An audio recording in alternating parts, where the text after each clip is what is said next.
जो काम छड़ा हुए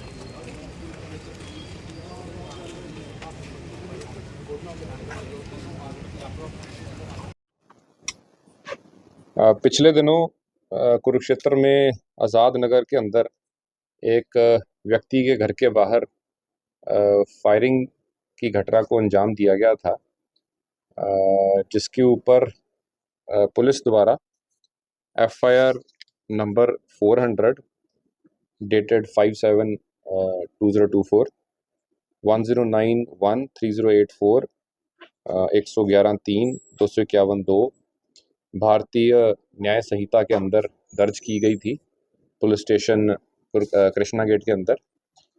और इसकी सेंसिटिविटी को देखते हुए हमारे द्वारा अलग अलग टीम्स का गठन किया गया था। और इसमें हमारी जो CIA 2 की टीम है, इंस्पेक्टर मोहनलाल के नेतृत्व में, उन्होंने बहुत ही श्लाघायोग काम करते हुए जो ये पूरा गैंग था इसका पर्दाफाश किया है। हमारी जो सारी टीम्स थी उन्होंने बड़ी ही गहनता के साथ पूरी की उस लोकेलिटी की सराउंडिंग की डिटेल के अंदर पूरी CCTV फुटेजेस थी जो वो सारी की सारी ट्रैक की। जो एक्यूज थे उन्होंने मोटरसाइकिल का प्रयोग किया था और मुंह भी उन्होंने ढके हुए थे, लेकिन टेक्निकल और साइंटिफिक इन्वेस्टिगेशन करते हुए हमारी पुलिस ने जो इसमें आरोपी थे उनको पकड़ने में कामयाबी हासिल की है। हमारी जो टीम है, इंस्पेक्टर मोहनलाल के साथ PSI Pramod Kumar, HC Ram Kumar 932 number, HC Kuldeep 187 number, ASI Narendra Kumar 1036 number, इन सब ने बड़ा ही श्लाघायोग काम किया है।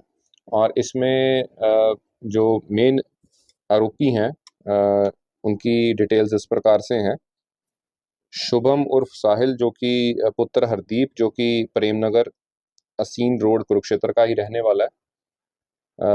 दूसरा दीपक उर्फ तोता पुत्र कुलदीप वासी प्रेमनगर अमीन रोड कुरुक्षेत्र का रहने वाला है। और तीसरा व्यक्ति इसमें नितेश उर्फ नितिन पुत्र सूरजपाल जो कि कृष्णा नगर गामड़ी थानेसर, लेकिन हाल में प्रेमनगर असीन रोड कुरुक्षेत्र का ही रहने वाला है। इन तीनों को हमारी CIA टीम द्वारा ब्रह्मा चौक के पास से इन्होंने मुखबरे खास की सूचना के ऊपर काम करते हुए इनको राउंड अप किया।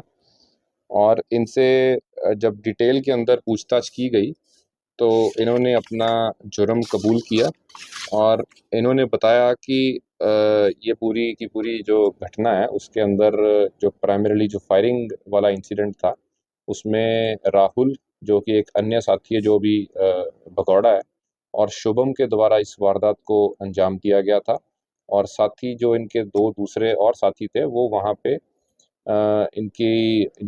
इनको फैसिलिटेट और एड कर रहे थे। इसमें जो ये आरोपी हैं इनके ऊपर पहले भी क्रिमिनल केसेस दर्ज हैं। जो शुभम उर्फ साहिल है इसके ऊपर पहले भी थानेसर कृष्ण गेट थाने के अंदर ही 246 नंबर FIR 2020 की लड़ाई झगड़े की दर्ज है। और इसी प्रकार से एक डकैती का केस 189 नंबर 2021 का कृष्णा गेट कुरुक्षेत्र के अंदर ही इसके ऊपर दर्ज है। इसी तरीके से जो दूसरा एक आरोपी है राहुल, उसके ऊपर भी पहले उसका आपराधिक रिकॉर्ड रहा है और उसके ऊपर किडनैपिंग और 4 पॉक्सो का केस महिला कुरुक्षेत्र थाने के अंदर दर्ज है 2018 का, और एक आर्म्स एक्ट का केस अन्य उसके ऊपर दर्ज है।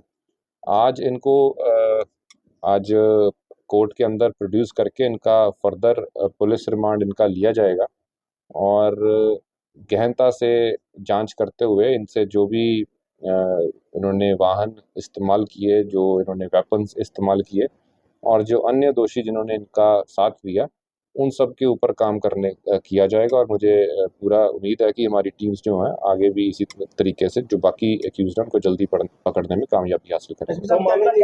गैंग का कोई मामला थे या कोई इंडिविजुअल काम? देखिए, अभी तक कोई ऐसा किसी गैंग का इसमें एज सच डायरेक्टली रोल नहीं आया। लेकिन क्योंकि इसमें कुछ अन्य साथी इनके गिरफ्तार करने बाकी हैं, तो जैसे जैसे आगे तफ्तीश और बढ़ेगी तो उसमें और चीज़ें सामने आ सकती सर हैं। कोई पुरानी रंजिश तो नहीं बताई किस कारण से किया इन्होंने सर? मैंने जैसे आपको बताया कि अभी इनकी आज अभी हाल में हमने शाम को ही इनको डिटेन किया है और आगे अभी अच्छी तरह से पूछताछ इनसे की जाएगी। जैसे जो भी आगे और तथ्य आएंगे तो आपके साथ शेयर किए जाएंगे। तो जो ये 3 आरोपी पकड़े गए हैं इनकी जी। भूमिका क्या रही? इन्होंने फायरिंग की या उसमें जैसे मैंने बताया आपको कि वीडियो फुटेज बड़ी क्लियरली अवेलेबल थी, लेकिन उन्होंने अपने जो मुंह थे वो ढके हुए थे। उसमें जो 2 व्यक्ति दिख रहे हैं उसमें वो व्यक्ति जो हैं राहुल और शुभम हैं, जिसमें से जो शुभम है उसको गिरफ्तार किया गया और जो दूसरे 2 व्यक्ति हैं वो भी साथ ही इनके थोड़ी दूरी के ऊपर वहाँ पे मौजूद थे। सर वैसे तो पूरे हरियाणा में अपराध एकदम 15-20 दिनों में ऐसे हो रहा है। देखिए ये जो आज अपराध जो है वो ये पुलिस का और अपराधी का जो ये है खेल पूरा काफ़ी टाइम से ये तो चल ही रहा है, लेकिन इसमें पिछले कुछ दिनों से जैसे ही हमारी जो इमिग्रेशन है, मैं ख़ास तौर के ऊपर समझता हूँ कि जो ये डोंकी इमिग्रेशन है उसका अब ख़ास इसके अंदर रोल आ रहा है, क्योंकि काफ़ी लोग जो इल्लीगली बाहर जा चुके हैं वो वहाँ जाके कुछ ना कुछ यहाँ पे लोगों को शर्म दे के पैसे देकर यहाँ पे क्राइम करवा रहे हैं, तो उसके ऊपर भी नकेल कसने के लिए जो हरियाणा पुलिस है वो काम कर रही है।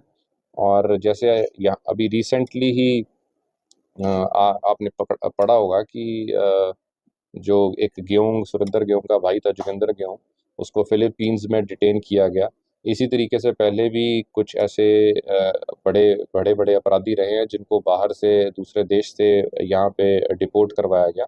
तो ऐसे ही जो जिनके अभी कुछ और नाम उभरे हैं तो उनके ऊपर भी कड़ी कार्रवाई की जाएगी। सर आपराधिक घटनाओं को सर देखते हुए क्या रात को जैसे कि कोई नाके वगैरह लगाए? देखिए हम पहले ही पुलिस जो है, कुरुक्षेत्र पुलिस बिल्कुल मुस्तैद है। हमने आज जैसे ये अभी सिर्फ 4-5 दिन ही हुए इस घटना को और हमारी पुलिस ने जो लगभग 4 में से 3 आरोपी, मेन आरोपी जो थे वो हमने पकड़ लिए। इसी तरीके से कल भी हमने जैसे कुछ बंदों द्वारा यहाँ पे एक बड़ी घटना को अंजाम देने की कोशिश की जा रही थी, उनको भी पकड़ने में हम कामयाब हासिल हुए हैं। तो हम जो कुरुक्षेत्र पुलिस है पूरी मुस्तैदी के साथ प्रिवेंटिव एंड डिटेक्शन दोनों के ऊपर काम कर रही है।